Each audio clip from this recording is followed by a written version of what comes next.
नमस्कार दोस्तों, मैं सूर्या। आज हम लोग बात करने वाले हैं टीईटी यानी कि टीचर एलिजिबिलिटी टेस्ट, शिक्षक पात्रता परीक्षा को लेकर के जो भारत में बवाल मचा है उसके ऊपर थोड़ी हम लोग दो टूक बातें करेंगे। बहुत सारे लोगों को लगता है कि सुप्रीम कोर्ट ने अचानक से ये रूल पास कर दिया, जबकि ऐसा नहीं है। थोड़ा इतिहास झांक के देखना पड़ेगा और इसके विवाद के ऊपर और इसका क्या भविष्य है इसके ऊपर थोड़ी चर्चा करनी होगी। चलिए थोड़ा इसके हम लोग इतिहास के पन्नों में झांक के देखते हैं। इसकी कहानी शुरू होती है 1995 में, जब एनसीटीई यानी कि national council of teacher education नामक एक संस्था का गठन होता है। इस संस्था का काम क्या था? इसका काम था भारत में जो कक्षा 1 से 8 तक पढ़ाने वाले टीचर्स हैं उनकी गुणवत्ता पे काम करना और ये इंश्योर करना कि भारत में जितने भी टीचर्स हैं उनकी क्वालिटी बहुत ही अच्छी हो। लेकिन चूंकि ये जो बॉडी है इसकी बात को मानना राज्य सरकारों के लिए आवश्यक नहीं था, तो कहीं ना कहीं इसकी बातों में कोई वजन नहीं दिखा। ये रिकमेंडेशन देता था और राज्य सरकार मानते नहीं थे। कहानी में दूसरा मोड़ तब आता है जब भारत में एक रूल पास किया जाता है, एक एक्ट पास होता है जिसको हम लोग कहते हैं राइट टू एजुकेशन। 2009 में राइट टू एजुकेशन का क्लॉज 23 जो कि एक ऑफिशियल डॉक्यूमेंट है, क्लॉज 23 ये बोलता है कि भारत में शिक्षण की न्यूनतम योग्यता तय करने का अधिकार एनसीटीई को दिया जाता है और एनसीईटी ये कहता है कि टेट की जो पात्रता है, टेट पास होना आपके लिए अनिवार्य हो जाता है। इसका मतलब क्या हुआ? 2009 के सेक्शन 23 राइट टू एजुकेशन का क्लॉज 23 ये कहता है कि भारत में कोई भी अगर शिक्षक बनना चाहता है तो उसको टीईटी पात्रता पास करनी होगी, शिक्षक पात्रता परीक्षा पास करनी होगी। अभी कहानी में वो मोड़ नहीं आया। मजेदार मोड़ तब आता है जब एनसीटीई ये कहता है कि भारत में पहले से शिक्षा में अगर आप सेवाएं दे रहे हैं, पहले से अगर आप सेवारत हैं और सरकारी टीचर हैं तो भी आपको टीईटी पास करना होगा और इसके लिए मैंडेटरी रिक्वायरमेंट हो जाता है कि बिना टीईटी पास शिक्षक नियुक्त तो नहीं ही होंगे, पहले से जो पढ़ा रहे हैं उनको भी ये पात्रता क्लियर करनी होगी। अगर आप क्लियर नहीं करते हैं तो आप सेवा में नहीं रह पाएंगे। ये 2009 में आता है, जो 2010 में इंप्लीमेंट होता है। शिक्षकों को 2015 तक का समय दिया जाता है। अलग अलग राज्यों को इसकी नोटिस दी जाती है कि भाई राज्य जो अभी शिक्षक ले रहे हैं उसमें टीईटी तो देखे ही देखें, साथ ही साथ जो पहले से कार्यरत हैं उनको भी 5 साल के अंदर कहें कि भाई आप परीक्षा ले लीजिए। राज्य सरकारों ने इसका बिल्कुल भी वजन नहीं दिया, वेटेज नहीं दिया, इस बात को बिल्कुल भी वेटेज नहीं दिया। 2017 में दोबारा एक अमेंडमेंट आता है। अमेंडमेंट ये कहता है कि जो लोग 2015 तक टेट नहीं कर पाए हैं उनको 2015 से 19 तक फिर से समय दिया जाता है कि आप टेट क्वालिफाई कर लें अगर आप पढ़ा रहे हैं तब भी। राज्य सरकारों ने फिर कभी टेट समय पे नहीं कराते थे और टेट के ऊपर बिल्कुल भी ध्यान नहीं दिया, टीचर एलिजिबिलिटी टेस्ट पे बिल्कुल ध्यान नहीं दिया।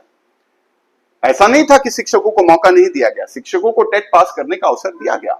4 साल का एक्सटेंडेड विंडो दिया गया। 2017 के बाद से इसको फिर से 4 साल का एक्सटेंडेड विंडो दिया गया, लेकिन राज्यों ने इस बात को ठीक से इंप्लीमेंट नहीं किया।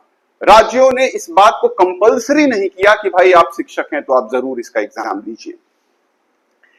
अब चूंकि जो एनसीटी की जो राइट टू एजुकेशन जो है 2010 का, वो एक एक्ट है, वो एक बिल है। वो एक बिल के साथ साथ वो बिल पास होने के बाद एक्ट हो गया। इसका मतलब उसमें लिखे गए शब्दों को आप टाल नहीं सकते, वो तो मैंडेटरी है। और ऐसे में बहुत सारे बॉडीज ऐसी थी जिन्होंने सुप्रीम कोर्ट में याचिका शुरू कर दी। याचिकाएं सुप्रीम कोर्ट में पहुंची और 2 अहम सवाल पूछे गए। पूछा गया कि भाई बिना टीईटी शिक्षक स्थायी रह सकते हैं क्या? उनको क्या प्रमोशन दिया जाना चाहिए? क्योंकि पात्रता का पार्ट है ये तो, और आपको ऑलरेडी 9 साल का समय, 10 साल का समय मिल चुका है। तो जो शिक्षक सेवाएं दे रहे थे 2010 से पहले जो नियुक्त हुए थे वो लोग अभी तक टीईटी पास क्यों नहीं किए? एक अहम सवाल था। और दूसरा सवाल ये था कि आप शिक्षा की गुणवत्ता को कैसे मानेंगे, इसको आप मापेंगे कैसे इसको? फॉर एग्जाम्पल, अगर किसी को आईएएस बनना है तो सिविल सर्विसेज क्वालिफाई करता है, अगर किसी को एमबीए करना है तो आईएम्स में जाने के लिए वो कैट क्वालिफाई करता है। ये परीक्षाएं ये तय करती हैं कि आप उस संस्थान में पढ़ने लायक हैं, आप उस संस्थान से सेवाएं लेने लायक हैं, राइट। अगर आप डॉक्टर बनना चाहते हैं तो एमबीबीएस एमडी आपको करना पड़ेगा। तो ये जरूरी नहीं है कि जो एमबीबीएस डॉक्टर नहीं है, जिसने एमबीबीएस नहीं किया है, वो नीम हकीम आपको अच्छी दवाई नहीं देगा। एक्सपीरियंस के नाम पे अच्छी दवाई दे सकता है आपको, लेकिन फिर भी एक फॉर्मल सिस्टम ऑफ एजुकेशन हर विभाग में होना चाहिए। राज्य सरकारों का यह कहना है कि भाई जो उस समय की जो जरूरतें थी उसको टीचर्स ने पूरा किया। बीएड चाहिए था, बीएड थे, राइट। उसके पहले बीएड नहीं चाहिए था तो बीएड नहीं थे। जैसे जैसे बदलाव होते रहे रेगुलेशंस के हिसाब से टीचर्स ने अपनी अपनी क्वालिफिकेशन को पूरा किया, तभी नियुक्त हुए। एनसीटी का ये कहना था कि चूंकि ये रूल जो है ये रेट्रोस्पेक्टिव था, यानी कि पहले के शिक्षकों पे भी लागू होता था, तो ये रूल आने के बाद आपने इंप्लीमेंट क्यों नहीं किया। और ऐसे में शिक्षक संघों में, राज्यों में और एनसीटीई में और सुप्रीम कोर्ट के इस वर्डिक्ट को लेकर के पूरा बवाल हो जाता है। बवाल तब मचता है जब 3 सितंबर या 4 सितंबर 2025 को सुप्रीम कोर्ट की यह रूलिंग आ जाती है कि भाई अब टेट मैंडेटरी है, और अगर आप टेट क्वालिफाइड नहीं है तो आपको अपनी सेवा से इस्तीफा कर देना पड़ेगा। और 5 साल से रिटायरमेंट का टाइम आपका 5 साल अगर बचा हुआ है, 5 साल से कम आपकी सेवाएं बची हुई तो आप टेट मत लीजिए, लेकिन अगर 5 साल से ज्यादा बची हुई है तो आपको टेट देना पड़ेगा। और ऐसे में 2 साल का एक्सटेंशन पीरियड दिया जाता है उन शिक्षकों को जो टेट क्वालिफाइड नहीं है। अब जब ये बात आती है तो टीचर्स अपोज करते हैं। टीचर कहते हैं कि भाई व्यवहारिक तौर पे ये गलत है और नीतिगत तौर पे भी गलत है, नैतिक तौर पे भी ये गलत है। तो नीति से भी गलत है, नैतिक मूल्यों से भी गलत है और व्यवहारिक मूल्यों से भी गलत है। क्या प्रॉब्लम आता है? कहते हैं कि भाई मेरे पास एक्सपीरियंस है पढ़ाने का, हम 20 साल 25 साल से पढ़ा रहे हैं, तो हमें एक परीक्षा क्वालिफाई करके बताने की जरूरत नहीं है कि हम पढ़ाने लायक हैं कि नहीं है। कोई बच्चा अभी 22 साल की उम्र में टेट क्वालिफाई कर लेता है बीएड करके, और वो कहता है कि मैं बेहतर शिक्षक बन सकता हूं, बजाय इसके जो 20 साल 25 साल से पढ़ा रहा है। व्यवहारिक तौर पे देखा जाए तो शायद ये गलत होगा, व्यवहारिक तौर पे, मौलिक तौर पे भी गलत है, फंडामेंटली भी फ्लॉड आर्गुमेंट है ये कि एक परीक्षा पास करके आप अच्छे टीचर हो जाए। क्या सवाल ये है कि भारत में जितने लोग टीईटी क्वालिफाई करते हैं वो बहुत अच्छे शिक्षक हो जाते हैं, या फिर शिक्षा की गुणवत्ता को बहुत अच्छा वो लोग बच्चों तक पहुंचाते हैं? मुझे इस बात पे शक है थोड़ी सी। तो सुप्रीम कोर्ट को थोड़ा सा ये बात सोचना चाहिए था कि जो लोग 15 साल 20 साल से सेवाएं दे रहे हैं, 30 साल से सेवाएं दे रहे हैं, वो लोग पढ़ाते पढ़ाते जो प्रैक्टिकल जो एक्सपोजर है उनका स्ट्रांग हो चुका है कि उनको अब बच्चों को पढ़ाने के लिए किसी एक परीक्षा की तो आवश्यकता डेफिनेटली ही नहीं है। लेकिन अब कुछ कर नहीं सकते, ये तो मतलब रूल है तो है। गवर्नमेंट की भी फॉल्ट को टीचर्स बता रहे हैं कि टेट की परीक्षाओं को अपने समय से नहीं कराया, जिसकी वजह से हम लोग को लेट हुआ। सक्सेस रेट बहुत कम है, कुछ 5 या 10%, 10-15% बच्चे ही पास कर पाते हैं, 100 में से केवल 15% पास कर पाते हैं। और ऐसे में 100 जो सरकारी टीचर उसमें से 15 लोग टीईटी पास कर लें और बाकी 85 लोग पास न कर पाए, तो क्या उनको 2 साल के अंदर अपनी नौकरी छोड़नी होगी? तो ये कितने लाख जो टीचर्स शिक्षा में हैं, सरकारी शिक्षा में, उनके भरण पोषण के ऊपर एक सवाल आ जाएगा।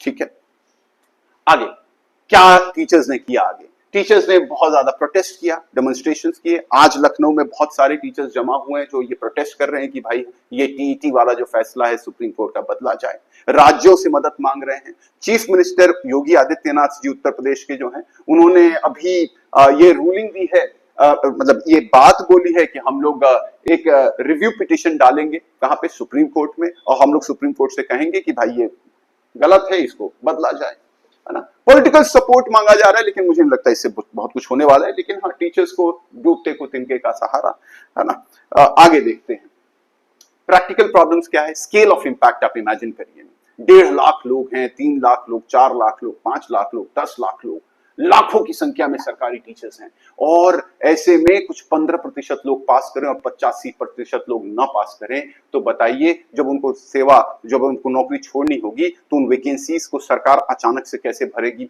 ये एक बड़ा सवाल होगा। दूसरा, ये प्रैक्टिकली पॉसिबल नहीं है कि इतने कम समय में आप इतना बड़ा ट्रांसफॉर्मेशन ले आए, ये प्रैक्टिकल नहीं लगता। ठीक है। अपॉर्चुनिटीज बहुत ही लिमिटेड है, बहुत कम पासिंग परसेंटेज है। रूरल चैलेंज अलग है, वरिष्ठ शिक्षकों के लिए मुश्किल है। सोचिए कोई शिक्षक जो है 52-53 साल का है और 30-35 साल से उसने पढ़ाई नहीं करी है और अचानक से अब उसको मैथ्स पढ़ना पड़े, रीजनिंग पढ़ना पड़े, जीके पढ़ना पड़े, चाइल्ड पेडागोजी पढ़ना पड़े, है ना, उसके लिए बहुत मुश्किल हो जाएगा। ये 52-53 साल की उम्र में जो लर्निंग कर्व होता है वो 20-22 साल 25 साल की उम्र वालों तो डेफिनेटली नहीं रहता है ना। तो वो परीक्षा देने की उसकी आदत छूट गई है और ऐसे में आप कह रहे हैं कि आप दिन रात पढ़िए और देश में जो 10% 15% लोग पास होते हैं टीईटी, उसमें आप अपना नाम ले आइए। ये मुझे लगता है कि थोड़ा सा कठिन चीज होगा और मुझे लगता है कि ये सारे के सारे टीचर्स पे गाज गिरने जैसा होगा। राइट, आगे चलते हैं। एथिकल प्रॉब्लम भी है। हाँ, एथिकल प्रॉब्लम ये है कि गुणवत्तापूर्ण शिक्षा विद्यार्थियों का अधिकार है कि नहीं है। मतलब सरकार का ये कहना है, सुप्रीम कोर्ट का ये कहना है, क्या बच्चों को शिक्षा का गुणवत्ता नहीं मिलना चाहिए? और अगर बच्चों के पास गुणवत्ता वाली शिक्षा, है ना, गुणवत्तापूर्ण शिक्षा का अधिकार है, तो क्या टीचर्स एक परीक्षा नहीं दे सकते उसके लिए? हाँ, तो ये एक ये है। दूसरा, जॉब सिक्योरिटी, अनुभवी शिक्षकों को नौकरी खतरे में दिख रहा है। रेट्रोस्पेक्टिव रूल्स, रेट्रोस्पेक्टिव नियम अनुचित है। मतलब पहले से, मतलब कोई भी रूल जब बनाया जाता है तो वो रेट्रोस्पेक्टिव नहीं होता है, वो आगे आने वाले लोगों के लिए होता है, ठीक है। रेट्रोस्पेक्टिव मतलब आज रूल बना और इसके पहले जो लोग अपराधी थे या फिर इसके पहले, मतलब कोई भी, जैसे मान लो लॉ कोई पास हुआ, ठीक है, उसमें कहा गया कि आज के बाद मर्डर की सजा 10 साल है। आज के बाद है ना, आप कहो कि पहले भी किसी ने अगर मर्डर किया था तो उसको 10 साल सजा भुगतनी होगी, मान लीजिए वो 5 साल थी और अब हमने उसको 10 साल कर दिया, ये गलत बात होगी। रेट्रोस्पेक्टिव जो है रूलिंग नहीं होनी चाहिए और भारत के संविधान में ऐसा देखने को यूजुअली मिलता नहीं है और अनुभव को अनदेखी किया गया, है ना। ठीक है, कंक्लूजन क्या है भाई? टीटी शिक्षा गुणवत्ता के लिए जरूरी है, इसमें कोई दो राय नहीं है, लेकिन किसके कॉस्ट पे, है ना? जो 25-30 साल से पढ़ा रहा है, क्या उसके कॉस्ट पे आप टीटी को वैल्यू दे रहे हैं? तो मेरे ख्याल से ये कंपेयरिंग ऑरेंजेस विद एप्पल्स हो जाएगा। आप अंगूर को और सेब को कंपेयर नहीं कर सकते। वैसे ही आप एक्सपीरियंस, लंबे एक्सपीरियंस को एक परीक्षा से कंपेयर करना थोड़ा सा मुझे लगता है कि गलत है ना। इम्प्लीमेंटेशन चैलेंजेस जो हैं, व्यवहारिक तौर पे ये चुनौतियां आएंगी, नैतिक तौर पे बहुत सारी चुनौतियां आने वाली हैं।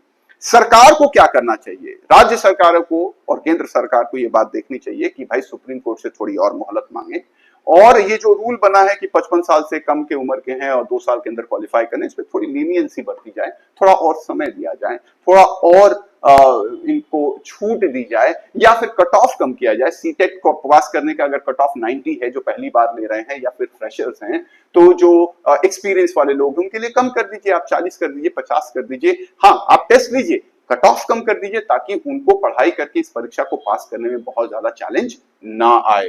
तो ऐसा कुछ शेयर्ड रिस्पॉन्सिबिलिटी देखनी होगी कि भाई सरकार, केंद्र सरकार, सुप्रीम कोर्ट, सभी लोग मिलकर के ये जो शिक्षक सरकारी नौकरियों में भी पढ़ा रहे हैं, इनके ऊपर थोड़ी सी लीनियंसी बरती जाए, इनके ऊपर इतना बोझ ना डाला जाए जितना अभी डाला जा रहा है।